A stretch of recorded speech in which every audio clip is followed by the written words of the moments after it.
रमजान तो इल्म का महीना है, इन्ना अंज़लनाहु फी लैलतिल क़द्र, और चारों आसमानी किताबें रमजान में और सारे सहीफे रमजान में। अपने अल्लाह को क्या पसंद था इस महीने का।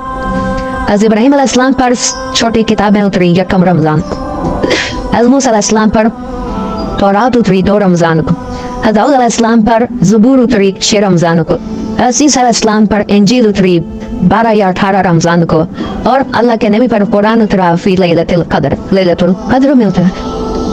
तो सारा आसमानी इल्म रमजान में उतरा। सारे महीनों के नाम अरबों ने रखे, मुहर्रम, सफर, रबीउल अव्वल, रबीउल सानी, जुमादुल ऊला, जुमादुल सानी, और रजब, शबान, रमज़ान, शव्वाल, ज़ुल्क़ाइदा, ज़ुल्हज। इसमें जो रमज़ान है ये नाम अल्लाह ने रखा, बाकी महीनों के नाम तो रखे अरबों ने। फिर उनकी जुबान पे अल्लाह लाया रमज़ान, जो कि अभी तो दुनिया भी नहीं बनी थी और अल्लाह ने कुरान की तिलावत फरमाई थी।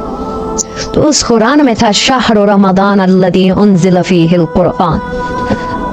तो रमज़ान का नाम अल्लाह ने पहले से चुन रखा था, फिर उनसे रखवा दिया।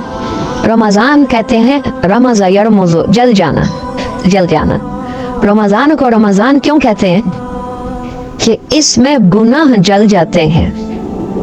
मुसलमान पहला रोजा रखता है, उसके गुनाह अल्लाह जलाना शुरू करता है, उसकी फूंक पे आस की आग में गुनाहों को डालता है, जलाता है। आखिर 29 रमजान या 30 रमजान आखिरी रात अल्लाह ताला उसकी पिछले साल के सारे गुनाह माफ फरमा देता है। तो इसको इससे तशबीह दी गई कि जैसे जलने से चीज खत्म हो जाती है, रमजान के रोजे की भूख और प्यास की तपिश से अल्लाह ताला पिछले साल के सारे गुनाहों को माफ फरमा देता।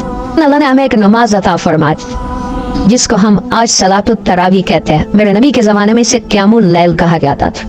तो अल्लाह ने हमें रात की नमाज अता फरमाई, और चूंकि ये एक मशक्क़त है तो मेरे नबी ने कहा ये रात की नमाज के हर सजदे पर 1500 नेकी लिखी गई, और अल्लाह ताला हर सजदे पर जन्नत में एक महल बनाता है जिसके 60,000 सोने चांदी के दरवाजे होते, और एक दरख्त उसके लिए लगाता है जिसके नीचे 100 साल घोड़ा दौड़ सकता है। तो रमज़ान का एहतमाम आप रजब से शुरू फरमा देते थे। मेरे नबी ने 9 रमज़ान देखे, 9 रमज़ान। 10वें रमज़ान से पहले आप अल्लाह के पास तशरीफ ले गए। आपकी जिंदगी में रोजे फर्ज होने से आपकी वफात तक 9 रमज़ान गुजरे, और मैं कुर्बान जाऊं अपने नबी पर। अपनी उम्मत पे कैसी शफकत थी। आप सहरी खाते थे बिल्कुल आखिरी वक्त, इधर बिलाल अजान दे रहा है और इधर आप आखिरी लुक़मा खा रहे हैं, और उधर सूरज नीचे हुआ और आप खजूर मुंह में। एक आदमी ऊपर खड़ा होता था मदीने में, तो वो छत पे, घर की छत पे खड़ा होता था। सफर में है तो किसी पहाड़ी पे खड़ा होता था। जो ही सूरज का किनारा नीचे जाता अब फौरन हुआ कहता या रसूलुल्लाह का दोबारा बत, तो आप खजूर मुंह में डाल देते थे या पानी। कभी पानी से इफ्तार फरमाते थे, कभी खजूर से इफ्तार फरमाते कि मेरी उम्मत पे भूख का वक्त कम से कम आए।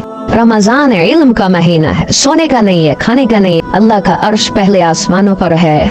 सारा दिन सारी रात अल्लाह के ऐलान हो रहे हैं। कोई बख्शिश चाहने वाला, कोई माफ़ी चाहने वाला, कोई रिस्क चाहने वाला, कोई हिदायत चाहने वाला, कोई शिफा चाहने वाला, और फरिश्तों के ऐलान हो रहे हैं। भलाई करने वाले आगे बढ़ो, बुराई करने वाले बस करते। तो जो रहमत है रमज़ान में, मेरे नबी ने फरमाया अगर मेरी उम्मत को पता चल जाए कि रमज़ान क्या है तो ये तमन्ना करेंगे कि काश सारा साल ही रमज़ान होता। एक शख्स आया, या रसूल अल्लाह, क्या मैं कुछ माल खर्च करके अल्लाह के रास्ते में जाने वाले का अजर ले सकता हूँ? आपने फरमाया कितने तेरे पास? क्या लगा जी 6000। उस दौर में 6000 बहुत बड़ी दौलत थी। तो आपने उसे फरमाया कि तू 6000 तू कुछ कह रहा है और मैं ये कह रहा हूँ तू सारे भी खर्च कर दे, तो जो अल्लाह के रास्ते में सोया हुआ है तो उसकी नींद के अजर को भी नहीं पा सकते।